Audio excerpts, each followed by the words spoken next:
बिस्मिल्लाहिर्रहमानिर्रहीम। सबसे पहले आज हम डिफ़ाइन करेंगे फ़ेज़ एंगल को। फ़ेज़ एंगल क्या होता है? The angle which specifies instantaneous value of alternating current और voltage is called phase angle. ये सिंपली इसको फ़ेज़ भी कहा जा सकता है, यानी कि थीटा जो है हमारा वो फ़ेज़ एंगल है। अगर हम अल्टरनेटिंग क्वांटिटी की वैल्यू चेक करें तो वो साइन वाली इक्वेशन से दी जाती है, v=v0 साइन थीटा, जिसमें v क्या है? इंस्टेंटेनियस वोल्टेज है। थीटा क्या है? Phase.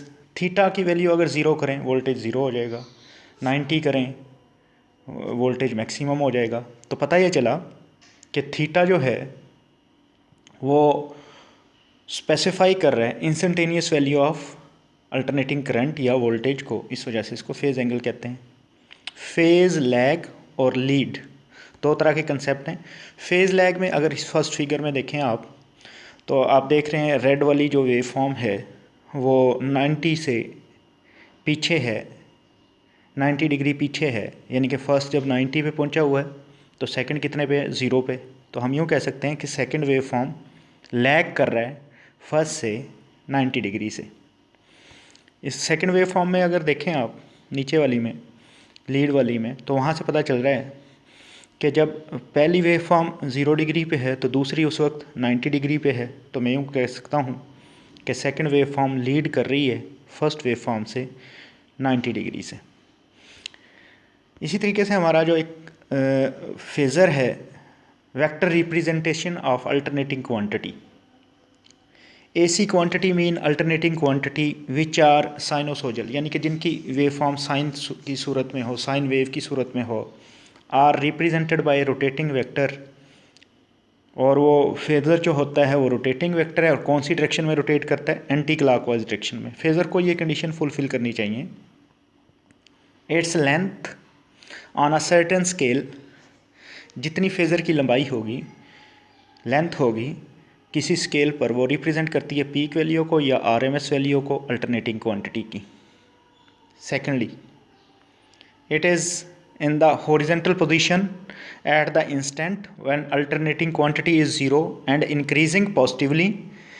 The angular frequency of rotating vector is same as that of angular frequency of alternating quantity. हम यहाँ पे देख रहे हैं फिगर के अंदर अल्टरनेटिंग वोल्टेज लीड कर रहा है अल्टरनेटिंग करंट से 90 डिग्री से। OI वेक्टर पीक और RMS वैल्यू ऑफ करंट को जाहिर करता है, जिसको हम रेफरेंस एक्सिस पे ले रहे हैं। और याद रखें रेफरेंस एक्सिस क्या होता है? X axis. OV vector represent कर रहे हैं RMS वैल्यू या पीक वैल्यू ऑफ वोल्टेज को। तो फेज़र के बारे में हमने जाना कि फेज़र एक रोटेटिंग वेक्टर है जो एंटी क्लॉकवाइज डायरेक्शन में रोटेट करता है। इसकी लेंथ रिप्रेजेंट करती है पीक वैल्यू या RMS वैल्यू को ऑफ अल्टरनेटिंग क्वांटिटी।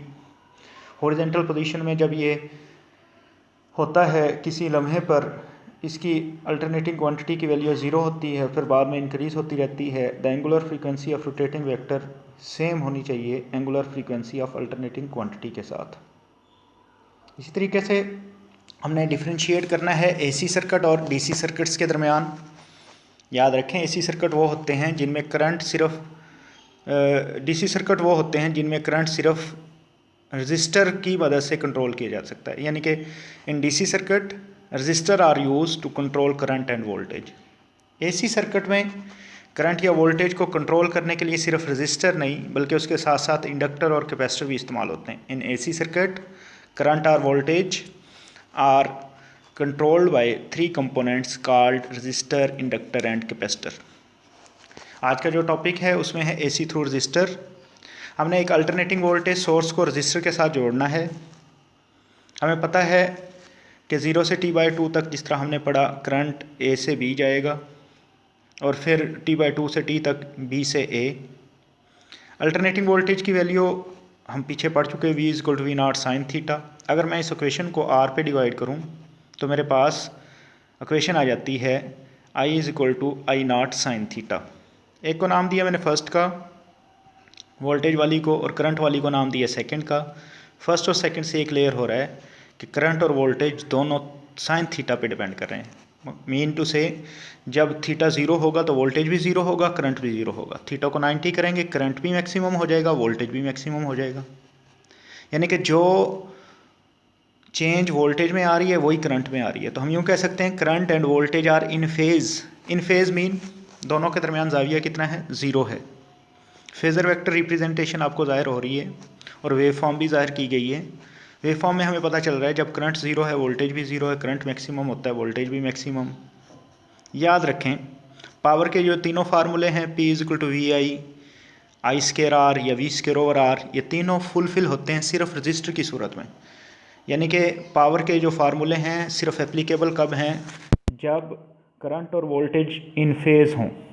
करंट और वोल्टेज इन फेज़ हों।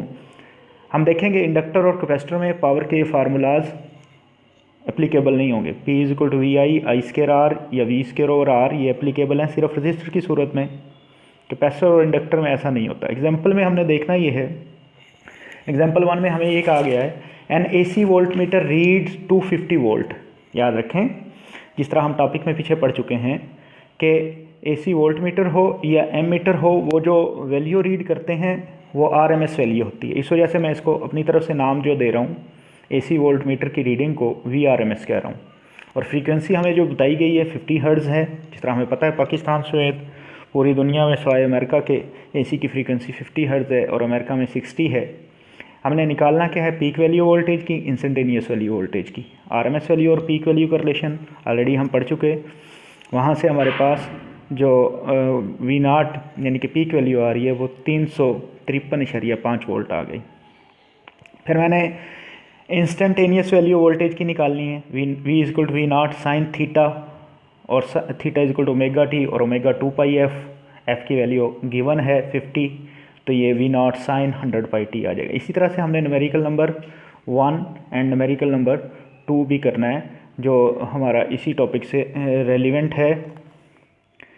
न्यूमेरिकल नंबर 1 में ये कहा गया है कि अल्टरनेटिंग करंट है, उसकी इक्वेशन दी गई है इंस्टेंटेनियस करंट के साथ। आपने कंपैरिजन करना है। कंपैरिजन जब आप करते हैं I0 की वैल्यू कंपैरिजन से 20 एम्पेयर आ जाती है। 2πft आता है 100πt के, तो f की वैल्यू 50 हर्ट्ज़ आ जाती है। RMS वैल्यू आपको निकालने के लिए फार्मूला पहले ही पता है, I0/200।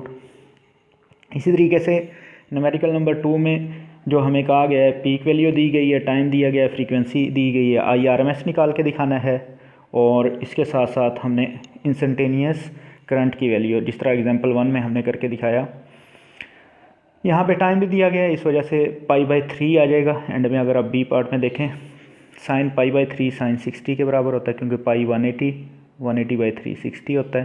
तो इसको जब सॉल्व करेंगे तो हमारे पास करंट की वैल्यू 13 एम्पेयर आ जाएगी।